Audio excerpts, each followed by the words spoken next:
Добрый день, друзья мои, с вами Вальдемар, Нефудблогер, и сегодня мы будем готовить одно роскошное блюдо, которое классически на Новый год ставится на любой болгарский стол. И называется оно капама. Капама — это богатое мясное блюдо, которое в Болгарии готовят после того, как заканчивается предрождественский пост. Это блюдо, которое готовится вот в такой вот емкости. Вам нужен большой глиняный горшок с крышкой. Если горшка у вас нет, можете приготовить это в любой глубокой большой посудине. Крышка должна быть обязательно. И готовится оно из свинины, телятины или молодой говядины, курицы и вот куча всего, что сейчас я буду сюда складывать. В каком порядке увидите, поэтому потихонечку будем начинать. На дно горшка мы выкладываем тонкими полосками нарезанное сало. Его предназначение в том, чтобы, если что-то из нижней части блюда решит пригореть, сало обеспечивает соответствующую прослоечку и одновременно удерживает наш горшок от, скажем так, гидроудара.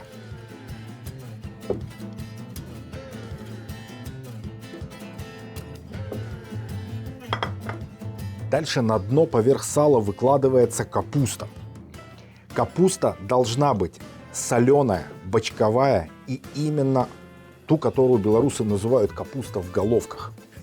На самом деле одна из балканских и болгарских в том числе традиций – это заготавливать капусту именно таким образом. То есть квашеная капуста, вот в том виде, как мы привыкли в русской кухне, ее в болгарской кухне практически нет. Капуста квасится в бочонках, в мешках, ну, собственно, в любых бидонах. Квасится она именно головками, солится. И часто туда вместе с капустой добавляется еще и свекла. В Беларуси, к сожалению, таким вот образом маринованную свеклу мне добыть не удалось, поэтому удовольствуемся тем, что есть. Итак, слой капусты, поверх которого насыпаем некоторое количество риса. Буквально так, жменьку.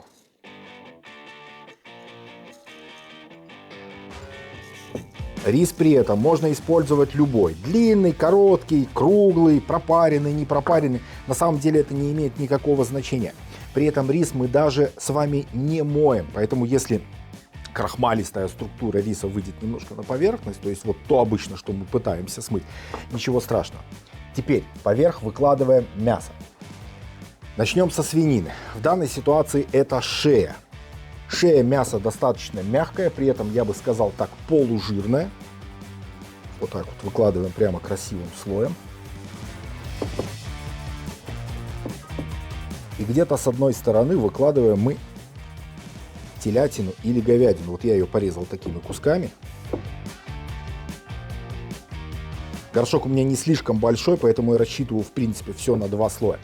Поскольку мясо, вот свинина чуть-чуть, ну, не сильно постная, но тем не менее, я взял немножко грудинки, вот так буквально проложу сверху, она даст мне немножко жирка. Но опять же, грудинка не сильно жирная, как видите, я с нее даже вот часть сала срезал, потому что она реально лишняя. Теперь поверх кладем достаточно одного листика лаврового и хорошо сдабриваем перцем, именно горошком. Сюда же в этот же слой добавляем, аккуратненько так вжимаем,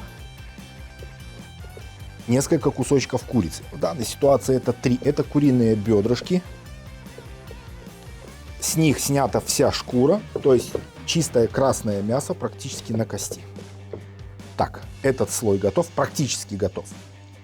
В болгарской традиции сюда кладется еще колбаса, которая по-болгарски называется кървавица. Кървавица – это кровяная колбаса, но немножко не в том виде, как она есть в белорусской традиции. Но тем не менее я решил использовать здесь еще и нашу белорусскую кровяночку на гречке. Ее задача – дать необходимый аромат. И всем известная, как-то бабушкина, дедушкина, колбаса пальцем пихана. Она тоже содержит специи. В болгарской традиции это должен быть суджук, но суджук — это не тот суджук, который вот полукольцами мы привыкли видеть в магазине. В Болгарии суджук немножко другой. Суджук в Болгарии — это колбаса с большим количеством пряностей, которая тоже дает сюда свой запах и аромат. Чудо. Слой мяса выложили. Теперь второй слой капусты. Капуста, смотрите, она нарезана достаточно крупно. Сильно мельчить не нужно. Вот он. Ее главное вот разобрать, чтобы она не была прямо вот большими-большими кусками. Так вот равномерно ее раскладываем поверх мяса. Опять досыпаем немного риса. Рис заодно и влагу впитывает, удерживает, пропитывается и как бы слегка склеивает все вот это вот. Теперь сверху выкладываем снова. Точно так же, как и первый слой. Свинина. Укладываем вот плотно туда к стенкам.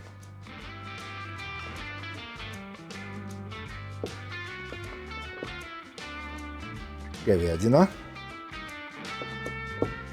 Плотно уминайте горшок, содержимое. Так, грудинки добавим пару кусочков для сочности. Курицу.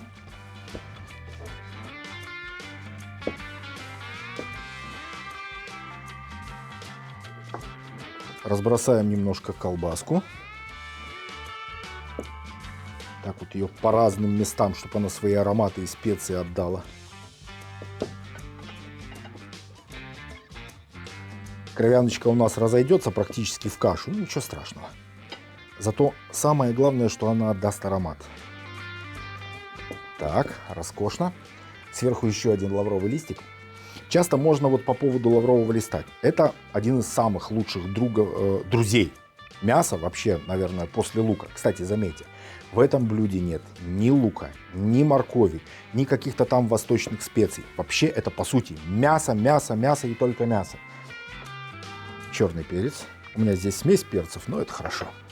Я решил добавить буквально щепотку тимьяна. Ну, люблю я тимьян, никуда без него.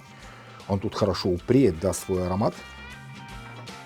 Теперь все это великолепие сверху мы закрываем капустными листами, которые мы взяли вот от той же капусты в головках. Поэтому, когда будете брать капусту на капаму, всегда старайтесь брать что-нибудь, ну, чтобы оно не было сильно мелко порезанное, чтобы было несколько хотя бы целых или кусков больших капустного листа.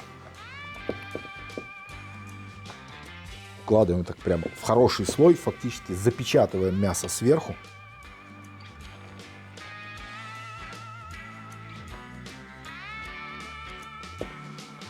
Отлично. Последние штрихи. Немного подсолнечного масла. Пара-тройка ложек. И сюда наливается стакан вина. Вино можно брать любое. Белое, красное, какое хотите. Если вы используете недорогие виды вина, например, вот я иногда покупаю вино в пакетах, не потому что я его люблю пить, потому что оно как бы больше подходит для того, чтобы из него готовить, чем его пить. Поэтому вот такое вино можно брать, но лучше брать тогда белое, потому что в красное иногда добавляют какую-то пакость, и потом все это становится тут такого синюшного цвета. Теперь самое последнее. Горшок нужно сверху фактически запечатать.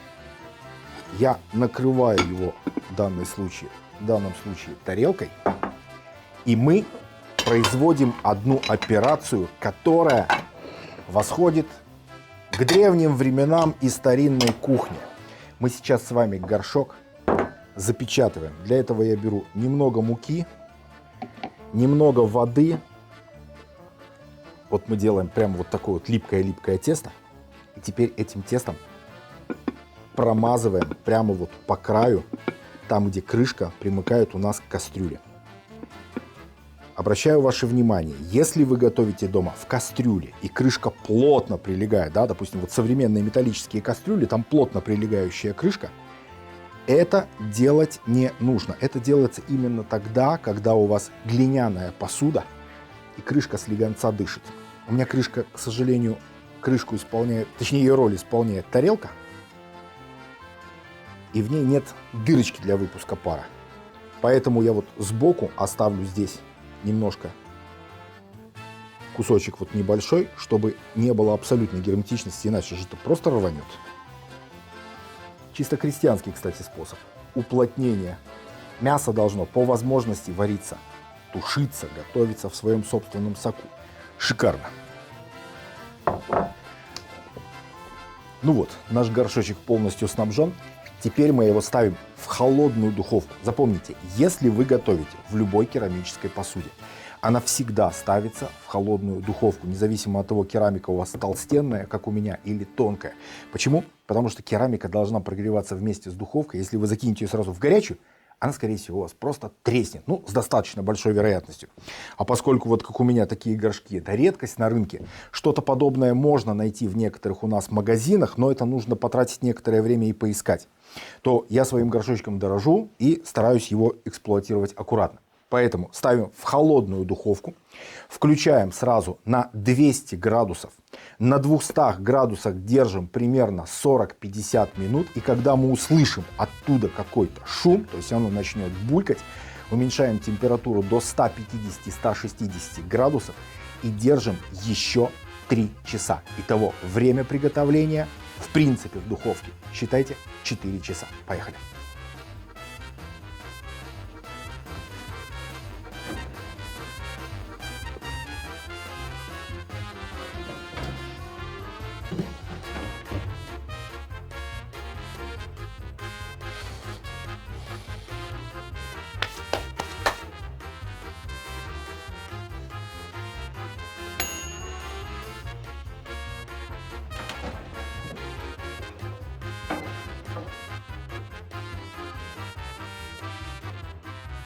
Этот звук означает, что наше блюдо готово. Теперь дадим ему отдохнуть минуток 10-15, заодно чуть-чуть подстынет, потому что сумасшедший жар идет от кастрюли, точнее от горшка. И после этого аккуратненько откроем. Аккуратненько снимаем нашу корку из теста и освобождаем крышку. Готово.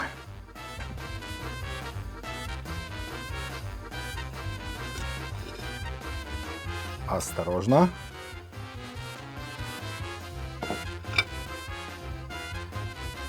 Ее Величество госпожа Капама. Если крышка у вас сильно пристала, вообще поверху вот так вот кольцом кладется мокрая тряпка для того, чтобы размочить то тесто, которым мы накрывали. Но теперь снимаем капустные листы и выкладываем мясо. На каждую порцию, ох, мягкое, аж распадается. На каждую порцию должно накладываться по одному виду мяса. Немного курицы, немного говядины. И сейчас достанем отсюда хороший кусок свинины. Мясо настолько мягкое, что оно буквально распадается на куски, его даже невозможно одним куском достать. Вот такая вот прелесть. С гарниром или без, решать вам. Но в этом блюде реализован один очень интересный кулинарный, я бы сказал, принцип. Как во многих старинных блюдах традиционной кухни, а старые повара давно подметили, качество и вкус готового блюда, особенно мяса, зависит от того, сколько времени вы его готовили. Поэтому мясо, которое готовилось 1 час, и мясо, которое готовилось 4 часа, это абсолютно разное мясо на вкус. Где моя дежурная вилка?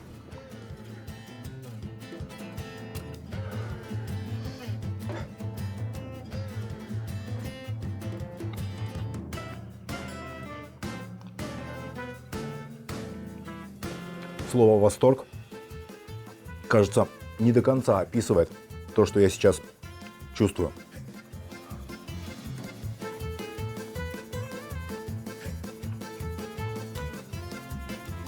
Я думаю, что вот это на вашем новогоднем столе будет реально бомбой. Как по весу, масштабу, так и по объему потребления. Поэтому хороший бокал вина, новогодний стол, друзья, большая семья и Капама. Приятного аппетита, друзья мои. Пока.